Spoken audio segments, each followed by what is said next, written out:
September 1944, a Belgian town called Geel. A British tank crew has just watched the vehicle next to them erupt into flames, the driver killed instantly, the commander escaping with severe burns. 2 minutes later, their own tank takes a hit. It came from a single German soldier, hidden somewhere in the rubble, carrying a weapon that cost next to nothing to produce, and could be fired by someone with almost no training at all. This is the story of the Panzerfaust, a weapon so simple it seems almost primitive, that ended up destroying more Allied tanks at close range than any other German weapon of the war. Later in this video, we're going to look at exactly what happened to that British crew after their tank was hit, what they found when they inspected the damage afterward, and why one small detail about their crew configuration that day may have been the difference between a scratch and a fatality. It's one of the more vivid first-hand accounts of facing this weapon that survives from the war. But first, we need to understand why Germany needed a weapon like this in the first place.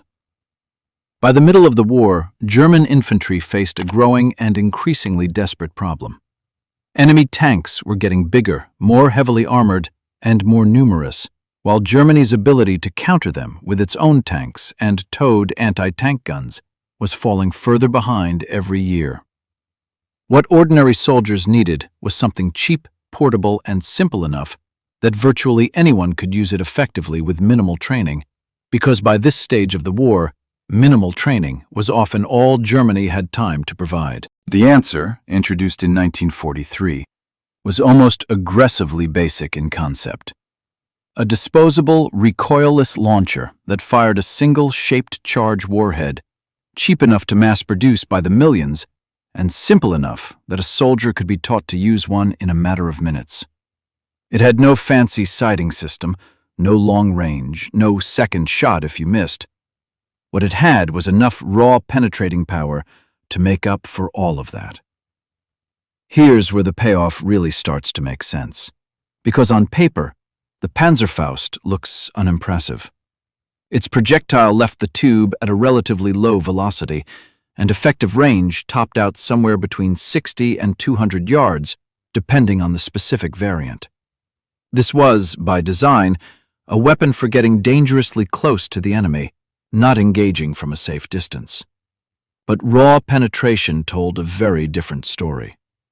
Early versions could punch through around 5.5 inches of steel, and later upgrades pushed that figure closer to 8 inches. For comparison, a T-34's turret armor measured roughly 3.5 inches, and a Sherman's armor topped out around 3 inches.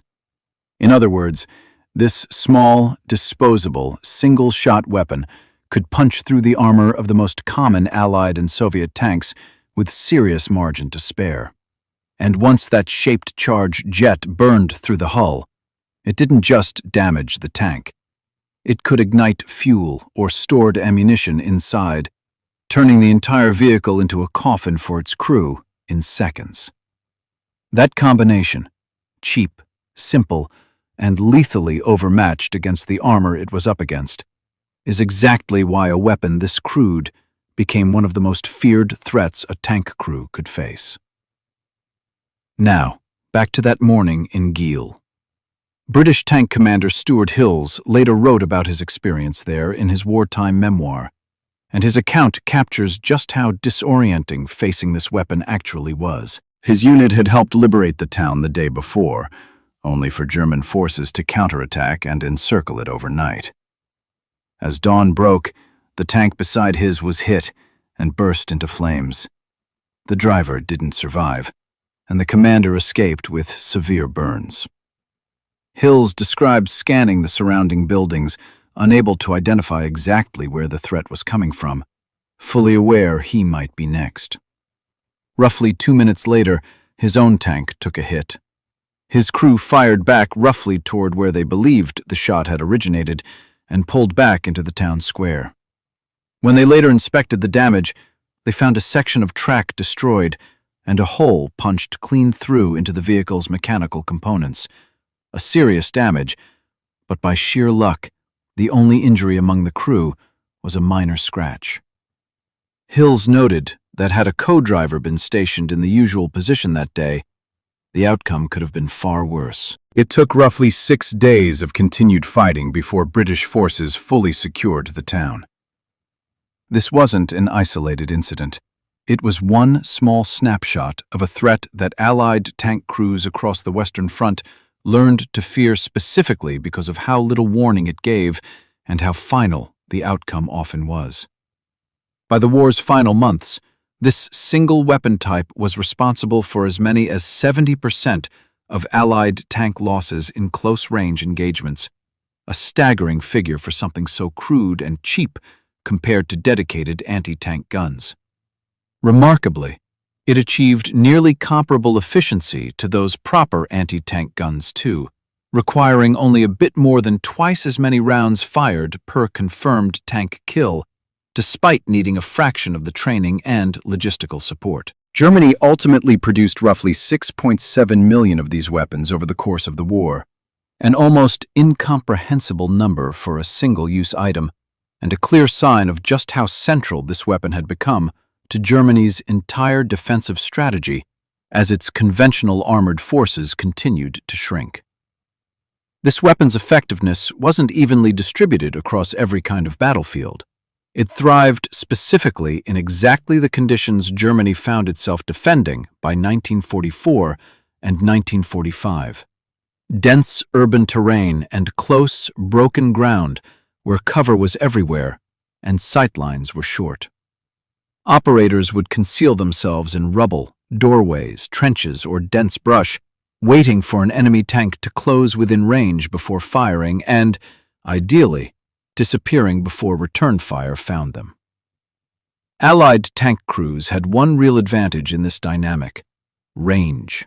A soldier carrying this weapon needed to close to within a couple hundred yards at most, and tank crews who could spot a threat before it reached that distance could often neutralize it first.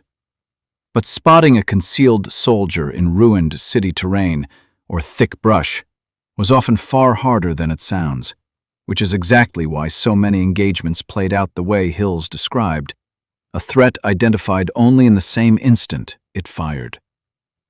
A few facts worth knowing. Its psychological impact often outlasted the physical wounds it caused. Soldiers who survived close encounters with this weapon, including tank crews who escaped with only minor injuries, sometimes carried the memory of those attacks for the rest of their lives, a reminder that a weapon's legacy isn't only measured in vehicles destroyed.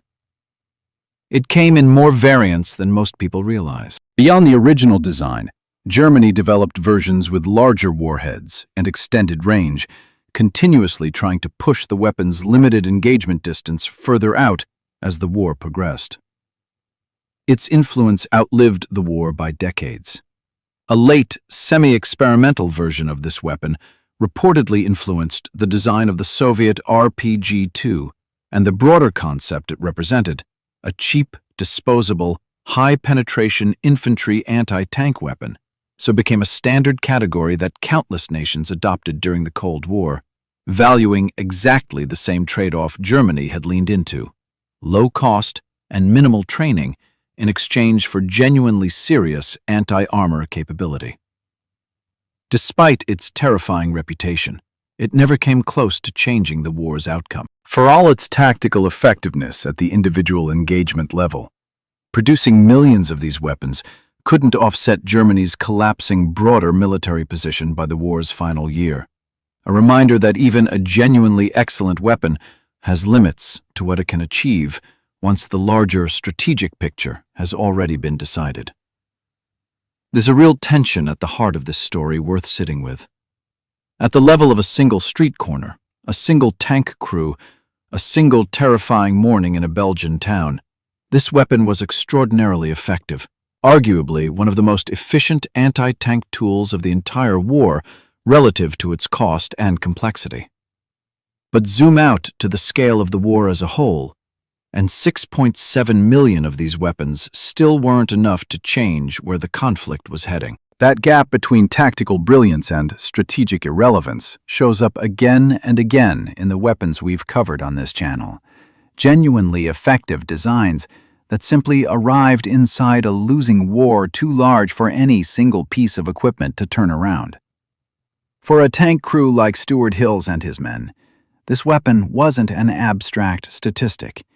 It was a silent threat hiding somewhere in a ruined town, capable of ending their lives in the space of a few seconds, fired by someone they often never even saw.